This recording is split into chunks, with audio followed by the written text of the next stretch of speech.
Our theme around equities this year is we still see a positive move in the equity markets with a lot more volatility. One of the challenges with the run-up last year is that valuations have risen, and so when you get this big of a move in equities, you start to ask the question, are they too high? Should I pull back? And of course, the answer is always discipline first. We don't want to be over allocated. We don't want to just let our equity portfolios run. We always want to make sure we're being disciplined in our asset allocation process, and that's how we avoid excess risk in the marketplace. Now, that said, just because one group of stocks has run to an extraordinarily high level doesn't mean all stocks are expensive. This is a stock picker's market. We have to be careful, and we have to understand where value is in this marketplace as we go into a year we think is going to have a lot more volatility. By the way, just one side note. Yes, last year from January 1 to December 31 was a great year, big returns, 20s and 30s. But if we actually change the date to, say, July of 2018 to the end of 2019, those returns condensed dramatically down to about 6%. So again, while last year was a big year, a lot of that was recovery from the fourth quarter. And so we still think there may be some room in select areas of the market. Now, the first area where we think we're going to see rotation, our theme, is we think money will rotate into the global equity markets. There's value there, and we have recovering economies there. This first chart shows as well that there tends to be long stretches of time where global equities outperform U.S., and then that transitions over, and for an extended period of time, U.S. transitions over and beats global. These tend to be longer cycles, not just choppy in and outs. And so this goes back to 1974. You see various times where you go back and forth from one leader to the next. And really since that 2009 recovery, U.S. has been outperforming, and we do think that the market's ready to cycle. That's based on valuation, and that's based on where we are in the economic cycle in both marketplaces. This next chart shows just how cheap global equities are. As you can see, we're down just about as low as we've ever been. What this chart shows is the world index divided by S&P. So that means the lower it is, the cheaper international is, the higher it is, the more expensive.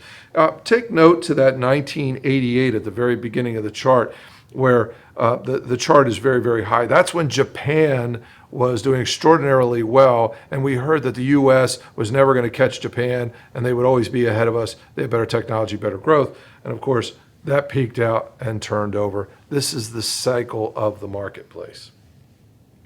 Now, in addition to just cheap prices, obviously, we need to understand that these economies are going to start doing better. This chart shows earnings growth from last year to this year. And what we can see is in 2019, there was a lot of negative earnings expectations, negative growth rates. And across the board for 2020, we're seeing positive earnings expectations, positive growth rates. So not only are the markets cheap, but we're starting to see this troughing in earnings and starting to see growth expectations coming back to the marketplace. And finally, we think one of the drivers that is going to be global manufacturing. With all the talks about the trade wars and all the combativeness in the global manufacturing market, we actually started to see in the middle of 2019, in the summer when the markets were down, we started to see a bottoming effect, and they are starting to come back, global manufacturing numbers. So this is a big positive. USMCA is signed. The first China trade deal is signed. Brexit is actually underway. There's talks to work out trade deals with the European Union and with Britain. So as all of these boxes get checked, we're starting to see a rise in global manufacturing activity, and that's good news.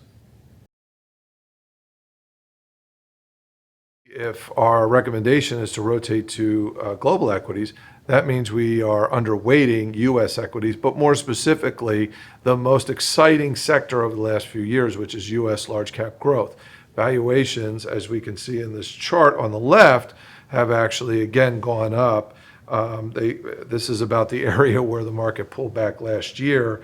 Not as high as it was in prior peaks, but still we're starting to look fully valued. Not necessarily overvalued, but fully valued.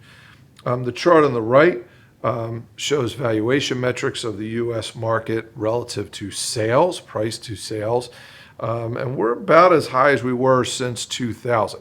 Quick note here, this market is starting to look a lot like 1999, where we have a sector starting to run.